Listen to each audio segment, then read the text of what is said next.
I'm Love Coach Scott Catamos, and this is my Interviews with Extraordinary People series. And I'm going to go right into putting the spotlight on one of my dearest friends. We've known each other for 35 years. Um, she's an extraordinary woman who has been such a wonderful contributor to our local community and our global family. This is Laurie Grace. She's a mother, she's an environmental activist, she's an election reform activist, and welcome, Laurie. Thank you for coming onto the show tonight. My pleasure. So, Laurie, I'm gonna show a few pictures that I pulled, and I'm going right into these two photos right here. And I wanted to start with, because I know you personally, just how important both nature is to you and being a mother is to you. And I'd love for you to talk a little bit about that, please. Well, I do love nature. I do love hiking. That was a hike that I took in New England. And I really care about the earth and feel a deep sense of connection with what could be called Mother Earth. And I'm also profoundly aware that we are going through a decline as a planet due to climate change. And so I feel a deep sense of concern. I trained with Al Gore. I empathize with Alexandria Ocasio-Cortez, about that younger generation that really wants a future.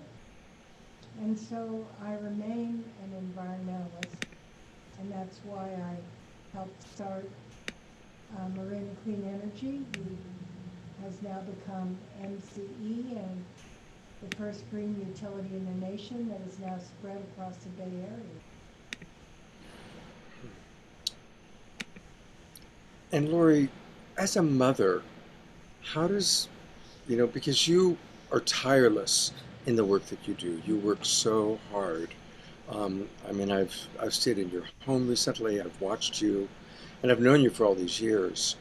To what degree as a mother, is that an inspiration for you? As you think about Christopher and next generations, talk about how that inspires you. Well, I've helped raise a number of other children besides Christopher, and I love my son very much as well. And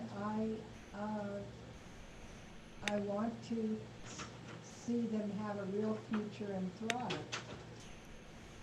And I'm very concerned. Yeah. And so, what are some of the actions that you're personally taking um, currently? And then we're going to go back into history a little bit and talk about, election integrity work in the past, clean energy work in the past. But tell us a little bit about what you're doing right now in present time. And we are able to hear, by the way, a lot of the sounds going on in the background. Um,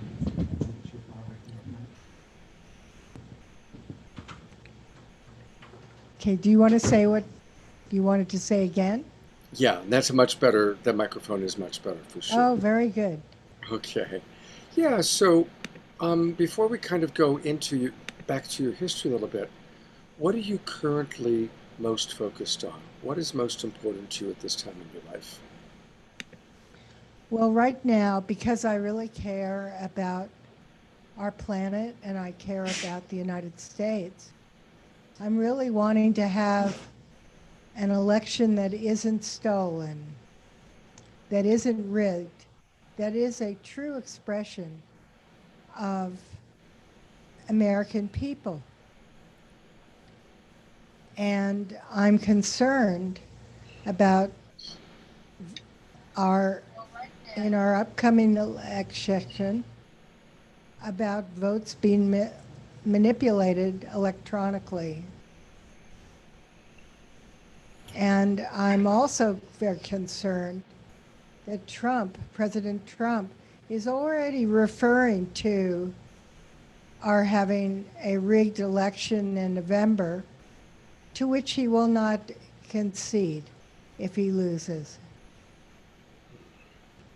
But that's really, really scary, especially for I people. agree. Yeah. So what can we do? What are the most important actions that we can do? Well, I mean, I recommend first and foremost participating, perhaps even contributing to trustvote.org or trustvote2020.org. Those are both nonprofits that I'm on the board of, and they support us having an honest election, So which would I'm be wonderful. so I'm putting that up on the screen right now, the trustvote2020.org. And tell us, what does Trust Vote 2020 actually do? How do they operate, and how is supporting them helping us to have more election integrity? Well, right now, not only have we played a role in educating people about the hacking that is going on, not only from Russians, Chinese, Israelis, but also from our own vendors at times in our electronic voting machine companies. Well, And this, of course, is very suppressed information. s- So, so we teach about that. Then we teach about a solution. And actually, because of some systems that I originally supported through trustvote.org, which was called the Trachenberg system, now the main electronic companies have made ballot images of each vote. The only trouble is that these ballot images are destroyed by some registrars, particularly in swing states. Not wow, all, but some. And wow. so that's one of the problems. Now, also, because there's kind of a war going on between Republicans and Democrats, when the Democrats are pushing vote by mail, the Republicans have been designing blocks and pitfalls and traps to voting by mail.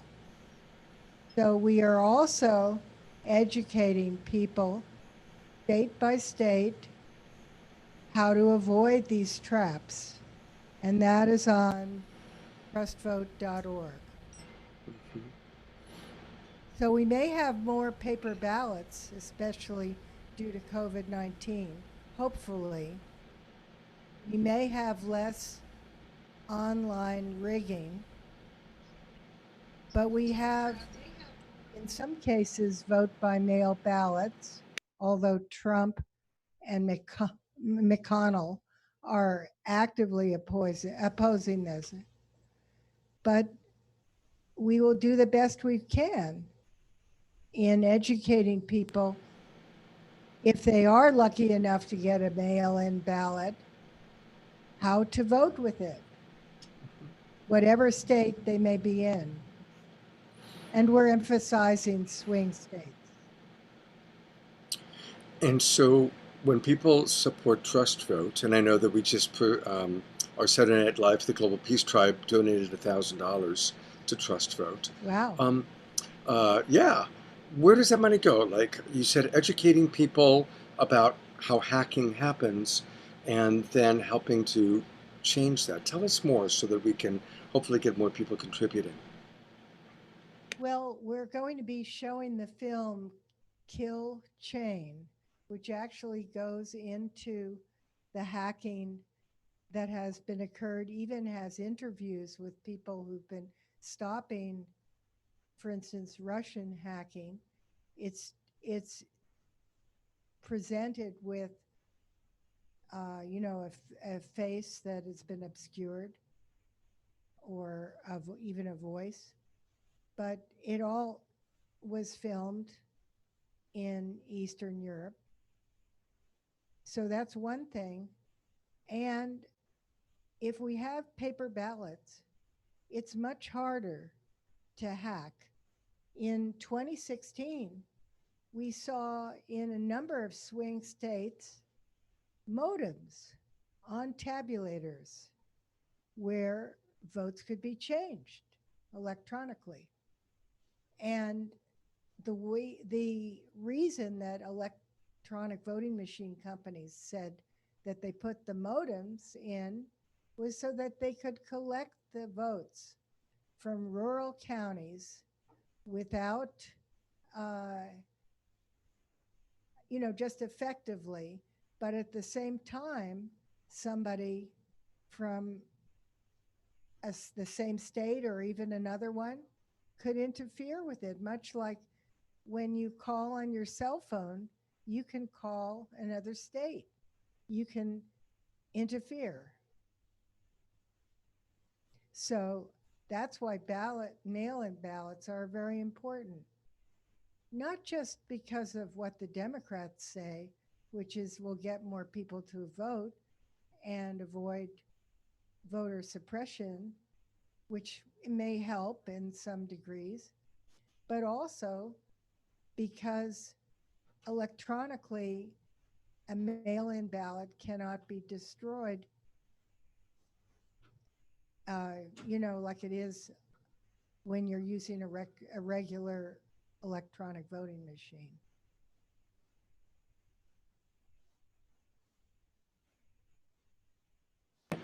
Laurie, I've Well, pulled up a I pair of. can keep talking. No, I'm pulling up a pair of pictures, which I just want to show people. Um, and are you able to see the picture of you with Al Gore? In Yes. fact, I took that photograph. I remember Oh, snapping the great. camera. And then, of course, to the left, you're receiving an award from Marin Clean Energy. Please tell us a little bit about your work with Al Gore, and then we'll go to the Election Integrity Award. So the work with Al Gore was studying a lot about climate change, going back to updated sessions, which were really fantastic, and teaching PowerPoints of his slideshow, and then explaining what was really going on. And So you were that one of was the very ver- useful. you were one of the very first people to see the slideshow. You saw the slideshow before it was even turned into a movie. That's correct. And I couldn't stop crying while I saw it because a woman sitting next to me who had been living in Alaska kept on telling me that it was true, that the tundra, the snow on the tundra was melting, that uh, shorelines were caving in, that houses were falling into the ocean because of the melting of the ice, and also that the polar bears were greatly at risk. This was as far back as 2006. So you've been So, aware of this. You first saw the slideshow in 2006. You went to Nashville in 2009. I went with you that year. And you went back to Nashville every year for quite a while, yes. getting all the updates. So, as somebody who's been aware of this for 14 years, and then seeing things going in the worst possible direction with somebody as Trump elected, we thought it was bad with Bush. Now, we think about those were the good old days compared to Trump. How is that for you? Is that discouraging or even more inspiring? How do you manage that? Well, with Trump having gutted the Clean Air Act and the Clean Water Act and other things like that, of course I'm deeply concerned. And I make a choice myself uh, to try to promote Trump not getting reelected. I'm also very concerned about what would happen if he was choosing more of the judiciary, as Ruth Bader Ginsburg may not last another 4 years. Yeah. And so I feel concerned. And so when people are feeling hopeless and feeling like, oh my God, it's just, we're past the tipping point, what would you say to people like that? Well, it depends if we're concerned about climate change. There are certain groups like 350.org and the Sunshine Alliance and some other groups that create meetings that get together. Of course, nobody's been doing that with COVID-19, but uh, the the opportunity to one, I mean, it can take many different forms. Reducing, for example, meat consumption, eating more plant proteins, um, driving an electric car or driving a hybrid, or bicycling more if at all possible, walking more. Those are a few little small things. Even using a reusable cloth bag, which has been not allowed right now with COVID-19, but going back to seeking to have less plastic in our lives because it's all from petroleum, and also being concerned about our ocean. One of the things we're doing at Haleakua, my farm, is we're creating the first organically raised farmed fish, tilapia, a more or less tropical fish. And we're feeding it with superfoods of moringa leaves, black soldier fly larvae, and also spirulina. And so we're creating a fish that will be extraordinarily healthy and will support hopefully more fish remaining in the ocean because we're losing a great deal of fish. The waters are heating up, the coral is dying, and there's been a lot of overfishing. So this is another way that I'm doing something. And I'm saying it's very important, in my view, you know, to vote with our dollars, to vote organic or eat organically. I believe that's really a political statement. It is a political statement, and having been to your farm in Hawaii a few times, it's really beautiful how you're walking the talk. I know you drive electric cars. I have a hybrid now, Mm, but great. you've been driving hybrids and electric cars. You were among the first people I knew to actually get one. And at Haleakua Garden Farm, your place in Maui, you have created a very incredible ecosystem, and it's a wonderful model for other people. And And we're thank you for also a retreat center, and we're growing more and more of our food organically to tell us feed about. people who come to our retreat center. Yeah, when you and I were there in March at a retreat, we were teaching at a Mhm. retreat together, and almost all the food was because it was a vegetarian cuisine, and it was everything that could come from your garden. It was really special. Mhm. Yeah. So, what are some first steps for people who don't have a beautiful farm in Maui, but people who just have a simple backyard? What are some steps that you would recommend for gardening and creating a more environmentally sustainable cycle? Well, I in terms of growing a garden, at least where I am, it's kind of a hobby. It's not really a huge money maker or money saver.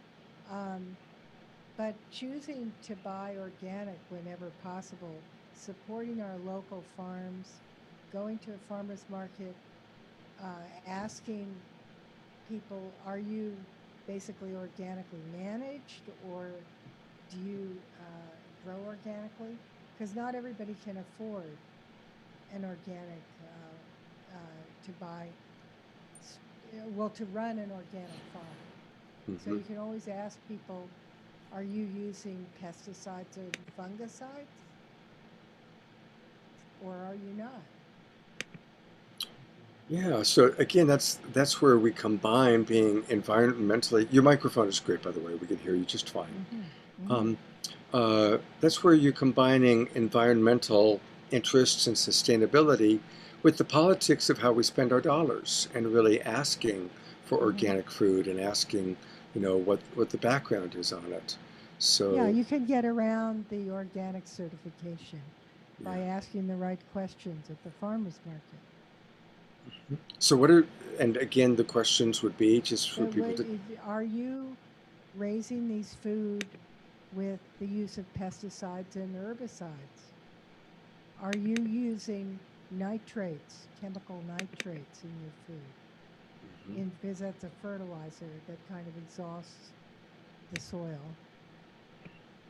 So Okay, you can ask those questions. wonderful. All And right. it's really important to try to stay away from uh, non organic foods because here in the United States, Roundup is used to basically help people farm and reduce labor costs all over the United States. So if you get a glass of California wine that's not organic, you're drinking Roundup in your glass of wine. Not a lot, of course, or beer, And or, so, and just for people who don't know, tell us what the problem is with Roundup. well, Roundup is an herbicide produced by Monsanto, the corporation which is now bought by Bayer, and it's been shown by the World Health Organization to be linked to non Hodgkin's lymphoma and kidney disease. So, if you want to reduce your chances of getting these problems, again, you try to eat organic whenever you can. And I only discovered this thing about how Roundup is used in everything, not GMO foods only. There it's used a lot. But if you get a cup of coffee from, let's say, Kona coffee from Hawaii, it's got Roundup in it. California wines, beers all over the place. Any wheat, sugar, uh, yeah, pretty much any vegetable. And the reason why it's done like this is when you have a row of food that you're growing between one row and another, there are weeds that grow. So if you want to save labor from weeding and you're just an ordinary corporation, you spray herbicide in between the rows of crops, whether it's coffee, whether it's peaches, whether it's almonds, whether it's corn, anything. And you reduce your labor costs, but you hurt your soil because Roundup binds with minerals in the soil and robs the plants of absorbing the minerals. And so you have food that is not mineral rich or even vitamin rich. It's so important what you've That's a learned, Laurie. problem. It's a big problem. Yeah. It's a big, big problem. I'm going So to that's why if you want to help yourself and you want to help the country, you recognize how profoundly important it is to eat organic, even if it's somewhat more expensive. You can see it as an investment in your health, and an investment in the planet. thank you so much. Thank you. And that's a really good explanation about Roundup and why organic is so Right. important. Laurie, I'm going to switch Oh, back good. to I'm glad you election feel that integ- way. I'm going to switch back to election integrity for a moment. And I'd like to add something else. oh, okay, go ahead. Go ahead, Laurie. May I Laurie, go add ahead. something else? Yes, So, I was. another Yeah. thing that's disturbing is that chicken, beef, and farmed fish are all fed GMO foods unless they're organic. And so if you get farm raised tilapia from Costco, for instance, they have fed it Monsanto's corn with Roundup in it. So you get tilapia with Roundup. This isn't true of Alaskan salmon, but it can be true of farm raised salmon. And then uh, if you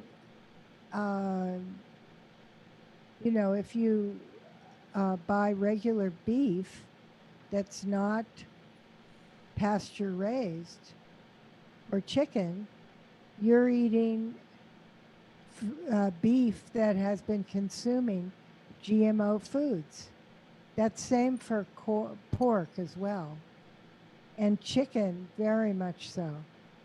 So again, if you want to eat a meat product or eggs or even dairy products, you want to focus on organic foods because everything in the United States is contaminated with Roundup. And I am also teaching people what they can do to get rid of Roundup in their bodies. So that's Well, let's another go. thing. Well, let's go there. Yeah. How do we get rid of Roundup in our bodies? Well, there's something Roundup is a actual metal chelator. It was originally licensed as a boiler cleaner. Imagine rust on a boiler that you have to get rid of. And this is the original, uh, this is the original patent. And another patent was it was patented as an antibiotic.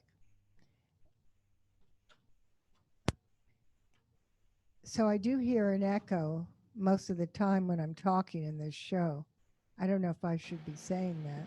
No? Well, you already have, so it's Well, I okay. did just now, Yeah. but The it's been a echo. little hard sometimes to present. Yeah. So I'm sorry that we didn't have enough of a time for sound check, but the echo's not coming across to the audience. I'm not Good. hearing it. So as long if I'll you can keep live on with it, talking. okay. So yeah, please continue because this is very important. How to get rid of the Roundup in our bodies. So, one of the things you can do is to buy on the internet, if you want, humic and fulvic acid. Now, I'm using one called The Gift. There's another one called Restore. And what this does, combined especially with something called liposomal glutathione, can begin to rid your body of Roundup and also can sometimes take out some toxic metals as well. And for my PhD, I am doing a study of people first measuring their original Roundup level, then using these strategies, and then doing a follow up test at the end. And so this may sound so strange, but frankly, most Americans don't know that they are living with Roundup in their body right here, right now. Every single American. Some Europeans too, and some Asians. So That is really really upsetting. it is. Um, there's a question in the audience from Mm-hmm. Jay Mayer. Jay asking about humane slaughtering. Is there anything you'd like to share, or should we bring Jay on to talk about the importance of humane slaughtering, or is that something you Well, feel qualified to speak of? I certainly subscribe to that. If it's not humane, there's a lot of adrenaline and other kinds of chemicals that go in the animal's body. Plus, there's a kind of psychic karma, and that's very hard for me. I can't eat meat without thinking of this. And there's certain ranches for instance, Chileno Ranch, where they just shoot one cattle at a time in a field, and there's no trip to the feedlot. But in the United States, you can't buy this beef unless it goes through a traditional slaughterhouse as opposed to a butcher. So, therefore, you have to buy shares ahead of time in a given cow or whatever so that you can eat the meat after the cow is slaughtered in this non traditional manner. So I think that that's helpful because I feel there's a kind of spiritual karma. Yeah, absolutely. I mean, Mhm. I have to admit, I'm feeling in this moment a little bit of a wave because I do eat meat, and I have not. I try and get organic as best as I possibly can, but that doesn't mean that it's humanely slaughtered. And it sounds, based on what I'm hearing you say, Laurie, that it's very rare that it's humanely slaughtered. Well, Um, you have to do a little research for it. You can't just buy it in a store. And these more unusual ways of slaughtering meat are available online in some places mm, if you do the research. okay. I want to remind the people in our webinar room that if you have any questions, please put them in the chat box and I'll pass them on to Laurie, um, because obviously there's a lot. Laurie, I'm going to go to another photograph that I pulled of you, and this is where you're receiving an award for your work in election integrity. So we're going to kind of swing back into that conversation. Tell us, what were they giving you an award for? Well, What was it that you actually, did? I'm giving an award.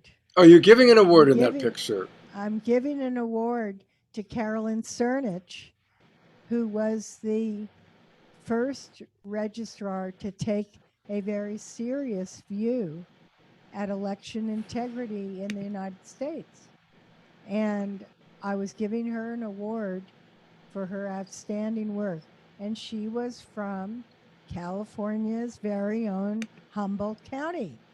Aha, wow. And she supported, together with a computer programmer, something called the Trachenberg system, which was taking pictures of ballots, and then there was going to be double counting.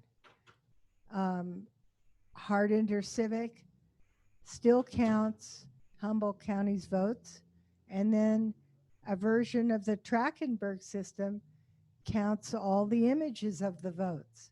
And there's never been any significant difference.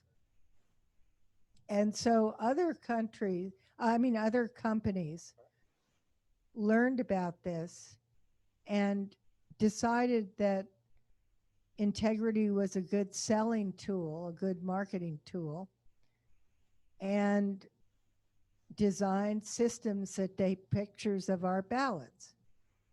Dominion here in our county of Marin County, and also um, ES&S, which operates outside of California, they decided to offer taking ballot images.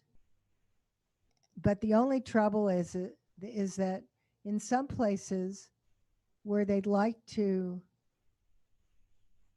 manipulate the vote count and not have a recount that is going to show the true vote, you destroy the ballot images. So we're very much involved through trustvote.org in saving ballot images. And if people want to donate to trustvote.org, this helps supports lawsuits in a number of swing states, actually, where the destroying of ballot images is quite common. If I can mention a few states like uh, Ohio And it's always in the cities that that run that tend to go Democratic in the voting, and where there's people of color and low income people. And then other states like Pennsylvania, Wisconsin, Michigan, as I said, Ohio, in the past at least, North Carolina, Carolina. And we're also making changes and turning it around. So now Florida's going to have all ballot images, Arizona, and Ohio has ballot images that can't be destroyed by law in a number of different places, but not all places. So joining the fight to save ballot images, to have the real vote of the American people, is really important. I've pulled back up the website, and people can learn more or donate by going to trustvote2020.org. And you can all see it on the screen right now. That's trustvote2020.org. And there's a lot of information there that's sort of valuable. And thank you so much, Laurie, for what you've done to create Trust Vote and support it and to educate us. Yes, I really want us to live in a democracy and, to have a true vote count. So Che Mayer writes, what about more choices? How can we have free elections without more choices? He says, I would like to see all political parties get equal time or at least a spotlight once in a while. So I think what he's referencing is that, the Democratic and Republican parties have such a stronghold on media attention. What are your thoughts about that? I agree. I would like to see our media pay more attention to more different voices. I mean, for example, in the Democratic Party, there's a strong control of the corporate Democrats over the progressive. So it would be nice to have more equal time. A long Yes, time ago, in the late 1990s, television stations didn't have to show both points of view anymore. And that was disturbing. yeah. So Yeah, I agree with Jay. Yeah. I think we all know that in 2016, the Democratic Party really shoehorned Hillary in. And unfortunately, the American people wanted a change. They didn't want any more Bushes or Clintons. And so the change became Trump. And if only Bernie Sanders had gotten the Democratic nomination, I think he would have been elected president over Trump. That's my own personal thought. Laurie, I'm going to I go think back. that's likely. I'm going to go back to another photograph of you. Um, and now this one, I'm sure you're receiving the awards. Tell us about the awards that you received and what it is that you did. These were the awards I received from Marin Clean Energy for helping to start Marin Clean Energy and to work against PG&E crushing Marin Clean Energy even before it would be born. And I played a big role with a large loan, which I actually got back, which was wonderful. And I got the opportunity to see my money make a real difference in something I believe in. And in that case, that was, uh, you know, happening to have a greener Bay Area. And because of the use of greener energy sources in the Bay Area, we have greatly reduced our energy consumption and the amount of CO2 that goes into the air compared to other states. and we have more than met California's state goals. Congratulations, that's fantastic. And I Yeah, remember there was an election, and I think PG&E outspent you and Marin Clean Energy something like 33 to 1, if I recall correctly. they were And yet, trying to fight it with the Taxpayers' Right to Vote Act, and I was campaigning against that act, and as were quite a few other people, a group of activists, and PG&E even penetrated Sunrise Center's Facebook page hmm, to say that we liked the Taxpayers' Right to Vote Act. So then we were featured on Channel 7 hmm, to talk about this dishonest behavior on the part of PG&E. And then also PG&E, um, you know, has behaved really badly since then, for example, with the San Bruno fires, or even taking care of wires that have helped create terrible fires. And now PG&E is in bankruptcy. yeah. And my understanding is there's a real good chance that it's going to be taken over by the state. Well, I think it would be a good idea because their ethics have left an enormous amount to be desired. Well, I'm going to go back to the photo of you one more time just because I'm so proud of you for the work you've done. And, you know, um, it's really incredible what a Thank you. community leader you've been for a long time, Laurie. So thank you for your incredible support in that way. Thank you. Yeah. Hmm. So I'd love to move on to another aspect of your life, which is how you take care of people. You know, you've been very, very supportive of people, and I know right now Fantuzzi is watching, our beloved brother Fantuzzi, and you've Mm. helped support him to get healthy or much healthier. You and I helped raise over $30,000 for Trevor Miller, Right. which really extended his life. Um, and so I just want to acknowledge, and you've helped me personally, you've helped dozens of people that I know over the 35 years I've known you. So I just want to acknowledge you for all the people's lives you've impacted in a very positive Wow. way. Mm. Thank you so much. Yeah. Yeah. Mm. So, I also, let me just say to that effect, what I really want to get to do is to educate people about lifestyle choices they can make to extend their lives, to live a low risk lifestyle in terms of cancer, diabetes, heart disease, and to live longer, also to enhance brain fitness, extending even into the being 90 or 100 and or past that. And there are clear ways that we can all do this. well, So let's talk. that's what I'm Yeah. hoping to go into more fully. But I got very caught up with our election. Well, definitely please help us, have an honest election in November. Mm. But I do appreciate your incredible wisdom about anti-aging. I remember meeting your mother, who still is extremely mentally fit, playing video games, car racing video games. Mm. And she beat me, which was embarrassing. Uh,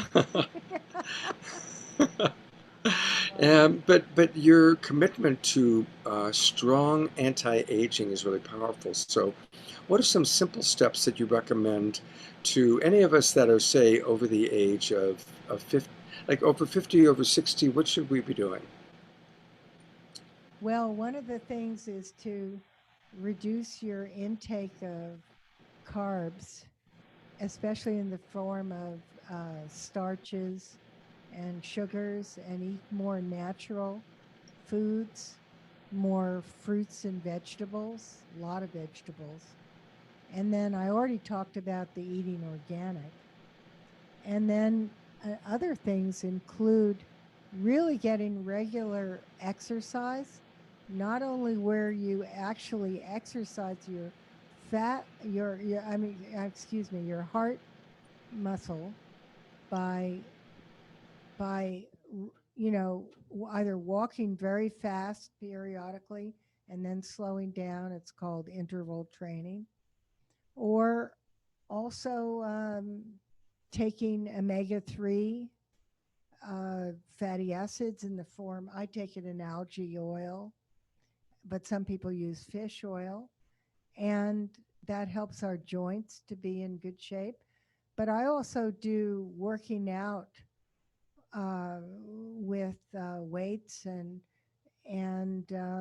practicing balance exercises. So I'm not going to be one person who falls because my proprioceptive abilities have declined with age because I'm constantly building this. So I really want to be alive and vital, ideally, at 100 with a good mind That's fantastic. That and is help really others fantastic. to be also so we can all enjoy ourselves. Absolutely. That's beautiful. That's beautiful. When I was going through looking at photographs of you, in preparation for this, um, I just want to acknowledge a couple of other photos that I came up with that are beautiful memories. And this is one that we showed on Saturday night. Um, and it's you at the Harmony Festival. And of course, it's Mm. kind of perfect because Deborah Juicy and I have been producing this Saturday Night Live show. Um, so there you are at the Harmony Festival, receiving an award for your Yes. incredible community work.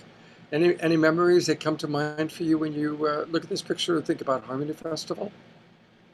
I'm trying to remember exactly which year.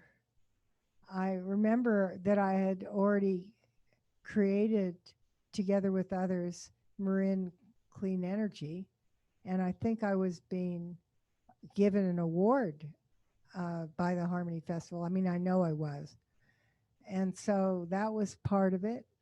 And I was encouraging people to take an active state as active step in their in supporting our environment and in supporting, I can't even remember exactly what it was at that time, but that um, I think I was being also honored possibly for the work that I did educating people about Monsanto, because I played a role together with other activists in stopping the use of Roundup in our water district and in on Mount Tam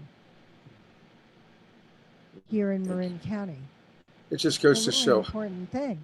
It just goes to show how many things you've been doing over the years, Laurie. And a whole other piece of your life that we haven't talked about that I definitely want to mention is nonviolent communication. This is a Mm. photo of you and I with Robert Gonzalez, a teacher. This was taken at your retreat site in Hawaii. And you're who introduced me to nonviolent communication. Yes. And I now make my living coaching people and taking many of those tools. And you introduced Marshall Rosenberg, Robert Gonzalez, and then yourself to hundreds, perhaps even thousands of people. So tell us a little bit about your relationship to compassionate communication. Well, I think it's just a wonderful system developed by Marshall Rosenberg. I would call it even a spiritual path. It was a way of talking and listening to people in such a way that empathy becomes easier to have and easier to give. And so that was profoundly important in my own life. And so, yes, I wanted to introduce it to many, many people, among them you and others. And it's been profoundly transformative in my life and remains so. And it's possible to take classes in that at Sunrise Center. We're doing it right there, and then you have your own mixture with the Love Coach Academy where you use NVC and then some other things. Absolutely. Well, thank you for introducing me to Marshall and then Robert. It's certainly changed my life. And And what I, I just one thing, what I have done that is unusual, and I look forward to doing it again, is combining the teaching of nonviolent communication with body awareness tools that I had picked up from Gestalt therapy, Reichian therapy, breathing work, sensory awareness work, and combining that with communication. And then I find people are even stronger communicators as a result of that. So, thank you so much for your work with bringing compassionate communication and embodied empathy to our world. thanks. This next picture is completely personal, but the photo is of my wedding day in Maui, and you were there with my wife Suchi. Um, Yes. and you also hosted the very last birthday party that she had before she passed Hmm. away. And so I just want to acknowledge when I was going through all the photos of you on Facebook and they came across, uh, that that touched my heart Yeah. very much. Oh, really? Please let it touch your heart. And yes. Oh, uh, wonderful. It's you been many mentioned years, Scott. it's been 35 years since I first met you, Laurie. 35 Yes. years. Hmm. So here's to the next 35 years. Yes. You mentioned Sunrise Center, but we really haven't actually gone too much into Sunrise Center.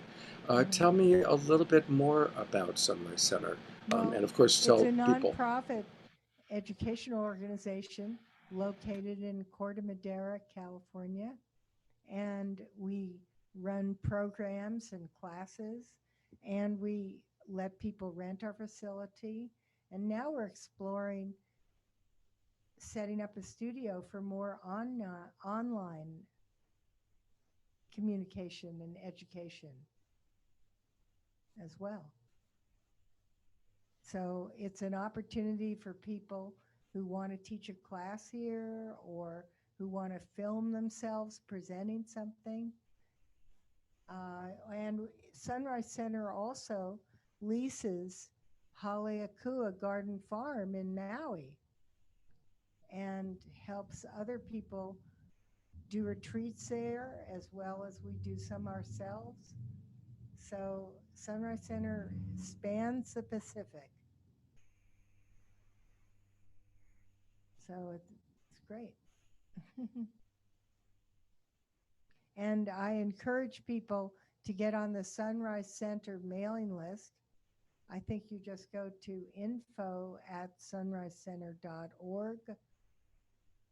We are a nonprofit and sign up.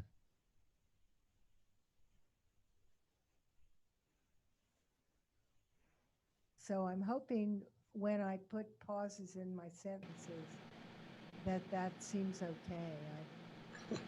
Because I'm listening with an echo all the time. Oh, I'm So sorry about that. that's, well, I hope it's not too strange.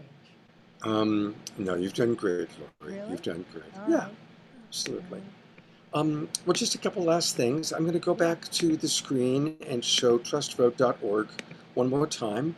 And again, Hmm. there's two websites, but we want people to go to trustvote2020.org. So that's where people We can just learn lost more. the sound. What's that? You should show both websites just in case, Oh, because okay. your Well, internet connection is unstable. All right, now it's back. I would just flash both of them because the other one is the one where we talk about all the hacking.